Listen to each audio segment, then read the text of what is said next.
Olvídate de las pantallas táctiles, los modos de conducción y la electrónica invasiva. Hay una verdad incómoda en el mundo de las dos ruedas. La esencia pura del rendimiento, esa sensación cruda e indomable, alcanzó su cenit hace 3 décadas. Mientras las marcas de hoy venden complejidad, las leyendas de los 90 vendían carácter indestructible, torque visceral y una conexión con el asfalto que ya no se fabrica. Hoy no hacemos un viaje nostálgico, hacemos un acto de justicia mecánica. Contaremos regresivamente las 14 motos de los 90 que hoy mismo pueden humillar a máquinas modernas con el simple rugido de su autenticidad. Comenzamos. Número 14. Kawasaki Z RX1100. La Kawasaki Z RX1100 llegó a finales de los 90 como un tributo y un desafío. Tomó su estilo agresivo de las máquinas de carreras de Eddie Lawson en los 80, completo con el inconfundible color verde Kawasaki. Pero esto no era una pieza de museo. Debajo latía un 4 cilindros, en línea de 1052 centímetros cúbicos, afinado para ofrecer músculo callejero serio. Con más de 100 caballos y una curva de torque que llegaba pronto y fuerte, la ZRX arrancaba con una ferocidad que incluso las máquinas modernas cargadas de electrónica luchan por replicar. Esta moto no trataba de ayudas al piloto o software, trataba de conexión pura. La suspensión firme mantenía el chasis tenso y plantado en las curvas, mientras que los frenos delanteros de 6 pistones contenían todo ese poder con autoridad. Los pilotos amaban su equilibrio entre estabilidad y agilidad, haciéndola igual de cómoda, arrasando autopistas o tallando carreteras serpenteantes. Atrás en los 90, su precio rondaba los $6.000, una ganga para el rendimiento que ofrecía. Hoy, ejemplares bien cuidados se venden entre $4.000 y $8.000, ofreciendo todavía un valor notable frente a muchas motocicletas modernas que cuestan mucho más y se sienten menos vivas. Todo el músculo del mundo no cambiaba el hecho de que vivía y respiraba asfalto. Para pilotos cuyos viajes se extendían más allá de las cuadrículas de la ciudad y las curvas de montaña, que soñaban con desiertos, junglas y horizontes infinitos, se necesitaba un tipo diferente de máquina. Una que combinara dureza con autonomía, agilidad con resistencia y un pedigrí probado en los rallies más duros del mundo. Y ese es exactamente el tipo de espíritu que define al siguiente contendiente. En el número 13. Número 13. Honda Africa. Twin X R Mito 750. La Honda Africa Twin X R Mito 750 es más que una moto de aventura de los 90. Es la prueba de que la ingeniería inteligente y la practicidad del mundo real pueden sobrevivir a las modas y aún desafiar a las máquinas modernas. Construida entre 1990 y 2000, esta moto rápidamente se ganó una reputación por su dureza y versatilidad, y sigue ofreciendo de formas en que muchas motos de aventura actuales no pueden. En su corazón se encuentra un V-Twin líquido refrigerado de 742 centímetros cúbicos, que produce poco más de 60 caballos. Eso puede no sonar abrumador, pero la entrega es suave, torcuda y predecible, que es exactamente lo que importa en viajes largos o desvíos fuera del asfalto.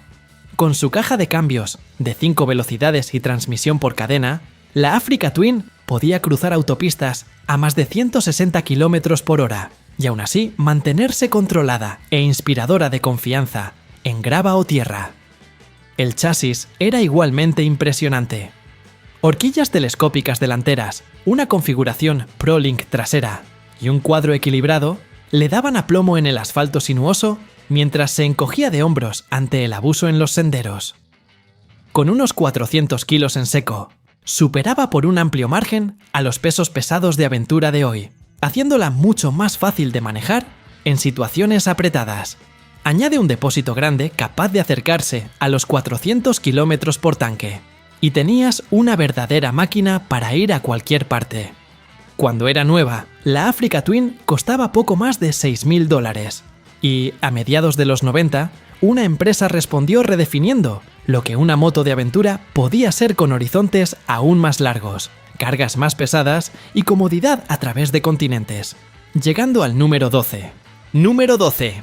BMW R1100 GS. La BMW BR1100 GS redefinió las motocicletas de aventura en los 90 y todavía domina a muchas motos modernas en rendimiento del mundo real. Introducida en 1993, fue la primera GS con un motor boxer plano de 1085 centímetros cúbicos, refrigerado por aire y aceite. Emparejando una potencia sólida con una fiabilidad legendaria, producía alrededor de 80 caballos y 72 libras-pie de torque, a través de una transmisión por cardán y una caja de 5 velocidades. La R1100 GS entregaba potencia suave y usable en todas las condiciones. El torque a bajas y medias revoluciones hacía que los senderos de montaña, las autopistas serpenteantes y el turismo de larga distancia fueran sencillos. Su motor boxer emitía un rugido característico y una sensación de acelerador envolvente que las máquinas modernas cargadas de electrónica rara vez replican. La innovadora suspensión de BMW, telelever delantera y paralever trasera, mejoraba la estabilidad, reducía la inclinación bajo frenada y proporcionaba un manejo que inspiraba confianza. El chasis equilibraba agilidad con comodidad, permitiendo a los pilotos afrontar curvas o cubrir kilómetros con facilidad. Aunque la producción terminó en 1999, los modelos R1100 GE usados siguen siendo accesibles, típicamente con precios entre $2.000 y $5.000, dependiendo de la condición. Pero el próximo contendiente destruyó a las motos modernas de una manera completamente diferente. Con comodidad de largo recorrido, con entrega de potencia suave como una turbina y con una estabilidad kilómetro tras kilómetro que hacía que los viajes transcontinentales fueran sencillos, la próxima moto no trataba de explorar fronteras sin pavimentar. Se trataba de convertir la carretera abierta misma en su reino. Acelerando en el número 11. Número 11. Honda S T1100 Pan European. Lanzada en 1990 y producida hasta 2002, la ST1100 se abrió su propio camino en el mundo del Sport Touring. Posicionada entre las deportivas afiladas como navajas y la pesada Goldwing, ofrecía el tipo de equilibrio que los pilotos todavía luchan por encontrar hoy. En su corazón late un V4 refrigerado líquido de 90 grados y 1097 centímetros cúbicos, produciendo alrededor de 100 caballos a 850 revoluciones y aproximadamente 79 libras-pie de torque a 6000.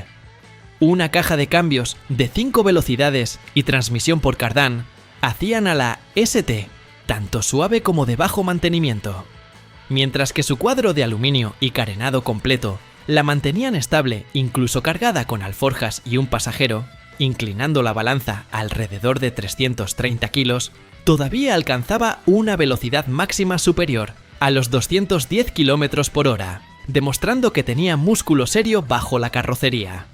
Los modelos posteriores incluso ofrecían ABS, dándole a este turismo de los 90 un poder de frenado adelantado a su tiempo. Pero mientras la ST1100 ofrecía una estabilidad y comodidad de largo recorrido inigualables, su tamaño y naturaleza tranquila significaban que nunca se sentía realmente hambrienta. Los pilotos que querían bordes más afilados en una moto que devolviera el golpe a la carretera se quedaban buscando. Honda ya tenía la respuesta esperando entre bastidores. Una máquina que no solo equilibraba deportividad y turismo, sino que atacaba cada kilómetro con una precisión que ponía nerviosas incluso a las motos modernas. Afianzando el número 10. Número 10. Honda B FR750. Si la ST1100 mostraba cómo Honda podía dominar la comodidad de larga distancia, la VF-R750 demostró que podían mezclar deportividad y turismo en una sola leyenda. Construida desde 1990 hasta 1997, la RC36 se convirtió en un referente de lo que un Sport Tour debería ser, y muchos argumentan que todavía destruye las llamadas mejoras modernas. La potencia viene de un V4, líquido refrigerado de 90 grados y 748 centímetros cúbicos, haciendo alrededor de 105 caballos a 10.000 revoluciones y aproximadamente 53 libras-pie de torque a 8.000. Una caja de cambios de 6 velocidades y transmisión por cadena, la mantienen envolvente. Mientras que el cuadro de doble viga de aluminio y el brazo trasero monolateral le daban un manejo afilado y un estilo inconfundible. Pesando cerca de 210 kilos en seco, la VFR se mantenía ágil sin perder estabilidad. Y su velocidad máxima, alrededor de 230 km por hora, era temible para su época. Lo que diferenciaba a la VFR no era solo el rendimiento, eran los árboles de levas accionados por engranajes de Honda, ofreciendo una fiabilidad inigualable y una banda de potencia sedosa y lineal. Incluso hoy, los pilotos alaban su combinación de excelencia mecánica, ADN deportivo y practicidad de largo recorrido. Pero por mucho que la VFR emocionara a los pilotos con precisión y equilibrio, algunos a finales de los 90 querían aún más fuerza bruta, una bestia líder que pudiera tronar por rectas y aún así tallar curvas con autoridad. Ahí es donde Yamaha entró con una máquina que llevaba tanto músculo como amenaza. Llegando en el número 9. Número 9. Yamaha. IHUM. CZ. F1000R. Thunder Ace. La Yamaha Thunder Ace trajo un mensaje diferente en 1996. Músculo de clase líder puro, con una sorprendente dosis de comodidad. Producida hasta 2002, esta máquina mostró que una superbike podía ofrecer velocidad del mundo real y versatilidad de largo recorrido en un solo paquete. La potencia venía de un 4 en línea líquido refrigerado de 1002 centímetros cúbicos con 20 válvulas, produciendo unos 145 caballos y cerca de 90 libras-pie de torque. Esa amplia curva de torque hacía de la Thunder Ace un monstruo en el medio régimen, tirando fuerte sin necesitar revoluciones estratosféricas. Los pilotos amaban lo fácil que era adelantar a velocidades de autopista, y su tramo final todavía empujaba más allá de los 250 km por hora. Pero lo que realmente separaba a la Thunder Ace de otras superbikes de su época era lo habitable que se sentía. La posición de conducción era espaciosa, el asiento amplio y el gran carenado aerodinámico mantenía la fatiga del viento a raya. El chasis tomaba lecciones de la campeona YZ F750 y la FZR de Yamaha, ofreciendo una estabilidad rocosa en las curvas, con una suspensión afinada lo suficientemente firme para un manejo preciso, pero aún indulgente en carreteras más ásperas. Era una superbike que podías pilotar duro todo el día sin sentirte golpeado. En aquel entonces, la Thunder Ace tenía un precio premium. Hoy, ejemplares cuidados típicamente oscilan entre $2.000 y $4.000, convirtiéndola en una de las formas más asequibles de experimentar un rendimiento genuino de superbike de clase líder. Ese es exactamente el lugar donde Kawasaki intervino, entregando la ZX-9R, una máquina que tomó las mismas guerras de caballos de los 90 y las envolvió en un chasis más ligero, un manejo más afilado y la ferocidad que los pilotos habían estado suplicando. Número 8. Kawasaki Ninja Z y Ecos 9R. La Yamaha Thunder Ace demostró que las superbikes podían mezclar confort con velocidad abrasadora. Pero en 1994, Kawasaki salió al ring con la Ninja ZX 9R. Esta era la respuesta directa de Kawasaki a la revolucionaria CBR 900RR de Honda. Sin embargo, en lugar de perseguir una moto de carreras afilada como una navaja, Kawasaki construyó algo de un alcance más amplio. Una máquina que combinaba rendimiento puro con usabilidad del mundo real. En su corazón latía un 4 cilindros en línea refrigerado por líquido de 899 centímetros cúbicos con una distribución DOHC de 16 válvulas. Los primeros modelos rendían unos 125 caballos, con versiones posteriores acercándose a los 140. El torque llegaba fuerte, alrededor de 71 libras-pie, y esa entrega amplia y flexible hacía que la Ninja fuera fácil de pilotar con agresividad sin coquetear constantemente con el límite de revoluciones. Con una velocidad máxima, rozando los 275 km por hora, la ZX-9R podía intercambiar golpes con cualquier cosa de su época, y todavía se siente rápida incluso frente a las máquinas de hoy. El chasis utilizaba un cuadro de doble viga de aluminio emparejado con horquillas invertidas delanteras y el amortiguador trasero Unitrack de Kawasaki. El resultado fue un manejo que encontraba un fino equilibrio entre estabilidad y agilidad. A diferencia de muchas deportivas enfocadas en circuito, la posición de conducción era espaciosa, el asiento cómodo y la moto era muy adecuada para viajes más largos, incluso con pasajero. Fue esa mezcla de confort y velocidad lo que hizo destacar a la ZX-9R. Atrás en los 90, esta era una motocicleta premium que se vendía nueva por el equivalente a 8 o 9 mil dólares. Hoy, ejemplares cuidados típicamente cuestan entre 2.000 y 7.000, dependiendo del año y condición. La ZX-9R demostró que podías tener una superbike que fuera abrasadoramente rápida, pero lo suficientemente cómoda para vivir con ella a diario. Pero ese confort venía con peso. La Kawasaki era más pesada que sus rivales. Y cuando las carreteras se volvían estrechas, no se ladeaba de lado a lado con la misma urgencia. Los pilotos que anhelaban esa agudeza de bisturí, que querían una máquina que se sintiera más como una extensión de su propio cuerpo, siguieron buscando. Ese es exactamente el lugar donde Honda intervino, liberando a la Fireblade, una moto que rompió el libro de reglas y le mostró al mundo cuán ágil podía ser una máquina de clase líder. En el número 7. Número 7. Honda CB R900 RR Fireblade. Cuando Honda lanzó la Fireblade original a principios de los 90, no solo entró en la pelea de las litro, sino que restableció el estándar. Mientras los rivales perseguían caballos cada vez más grandes, Honda fue en la dirección opuesta. Mantén el motor fuerte, pero elimina el peso. El resultado fue una máquina que se sentía más como una de cilindrada media, pero que llevaba el golpe de una superbike completa. El 4 en línea de la Fireblade, de 893 centímetros cúbicos, producía unos 122 caballos. Pero la verdadera historia era su asombrosamente ligero cuadro, de poco menos de 200 kilos en seco. Esa cifra dejaba a los pilotos sonriendo porque se traducía en un paso por curva afilado como una navaja, transiciones instantáneas y una moto que se sentía viva tanto en carreteras secundarias como en el circuito. Y eso es exactamente lo que hizo la próxima moto, ofreciendo una máquina que hizo que la ingeniería de los 90 se sintiera imposiblemente moderna. Tomando la cuarta posición, la número 6. Número 6. Yamaha IZ F-R1, modelo inicial 1998 a 1999. La primera vez que abres el acelerador de la Yamaha ICE F-R1, la sensación no es sobre números, es sobre incredulidad.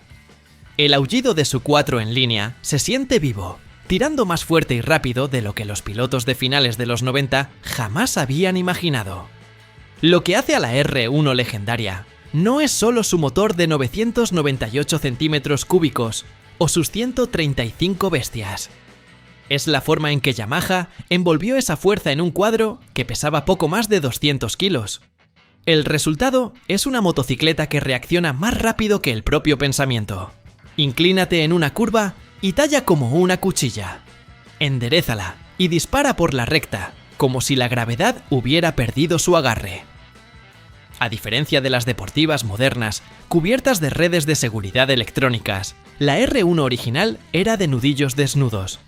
Sin control de tracción, sin ayudas al piloto, solo acelerador, neumático y coraje. Esa conexión pura es por lo que todavía comanda respeto hoy. Algunas máquinas son recordadas por lo que costaron, pero la R1 es recordada por lo que dio. Velocidad pura y sensación sin filtrar.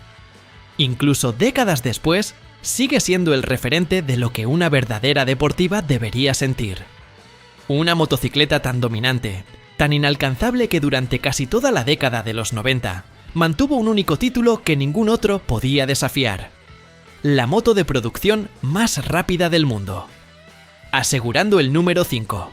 Número 5. Kawasaki Ninja ZX 11/C ZR 1100. Antes de la Hayabusa y antes de la Blackbird, la Kawasaki Ninja ZX11, conocida mundialmente como la ZR 1100, Era la máquina que todos temían en el semáforo y reverenciaban en la carretera abierta. Introducida en 1990, reclamó instantáneamente el título de motocicleta de producción más rápida del planeta. Una corona que sostuvo firmemente durante 6 años seguidos. Incluso ahora, es un arma de los 90 que puede hacer que los pilotos modernos meneen la cabeza con incredulidad. La magia provenía de un 4 en línea refrigerado por líquido de 1052 centímetros cúbicos, produciendo unos 144 caballos y cerca de 75 libras-pie de torque.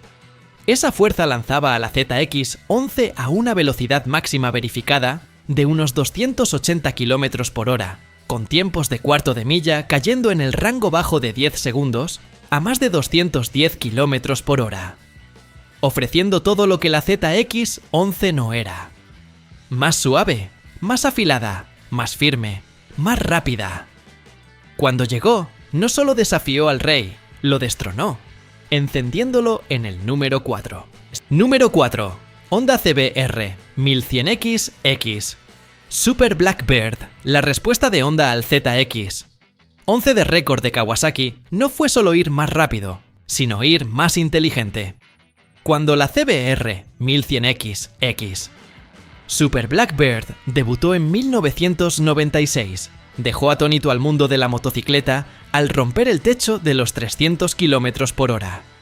Más que mera velocidad, sin embargo, esta máquina ofrecía una experiencia de conducción que se sentía pulida y calculada de una manera que pocos rivales podían igualar.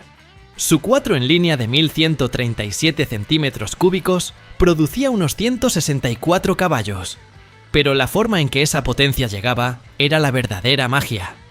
La Blackbird entregaba un empuje que se sentía similar a una turbina. Constante, fluido e implacable. El uso de Honda de dobles contrapesos eliminaba las vibraciones bruscas, dejando al piloto con una conducción tan compuesta que casi disfrazaba la ferocidad debajo.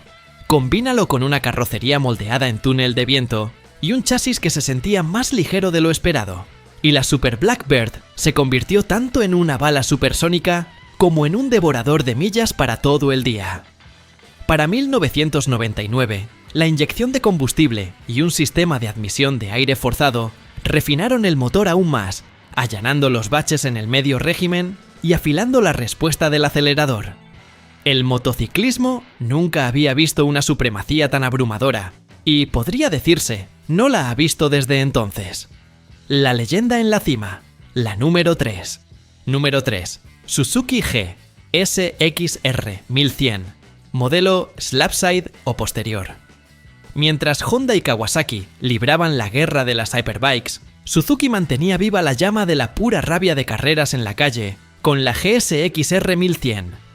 Esta no era una moto de velocidad máxima, era un arma de circuito con luces, una declaración de intenciones que priorizaba la agresión, la ligereza y una conexión visceral por encima de todo.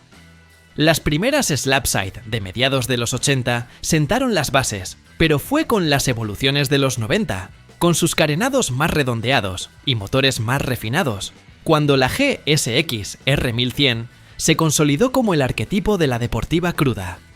Su motor de 1074 centímetros cúbicos, inicialmente refrigerado por aceite y aire, y luego por líquido, era una bestia de altas revoluciones que entregaba su potencia, alrededor de 140 caballos, con un pico agudo y una furia que exigía compromiso.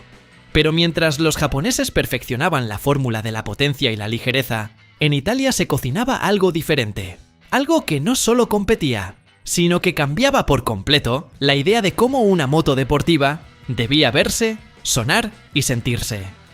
Una obra de arte sobre ruedas que elevó la vara estética y emocional para siempre. Esto nos lleva al número 2. Número 2. Ducati 916. La Ducati 916 no fue diseñada para ganar una guerra de especificaciones, fue diseñada para ganar almas.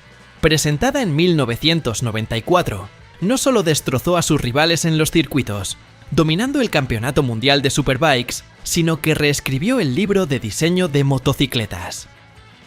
Cada línea, cada curva, cada detalle era una declaración de intención estética y funcional. El motor L-Twin, de 90 grados, de 956 centímetros cúbicos, con su sonido de aspiradora gutural y su entrega de torque explosiva, era un corazón de carácter puro. Pero el chasis, con su icónico brazo trasero monolateral y su silueta escultural, baja y ancha, era una revolución. Pilotar una 916 no era solo ir rápido, era una experiencia sensorial total. La posición de conducción era de compromiso total, el asiento delgado, el motor vibraba con vida justo debajo de ti. Era exigente, caliente y poco práctica. Y era absolutamente perfecta. Demostró que el rendimiento no se medía solo en caballos o tiempos de vuelta, sino en la emoción pura que podía transmitir. Mientras la 916 reinaba en las curvas, una pregunta aún sin respuesta arreciaba en las largas rectas. ¿Cuál es el límite final? ¿Hasta dónde puede llegar una motocicleta de producción?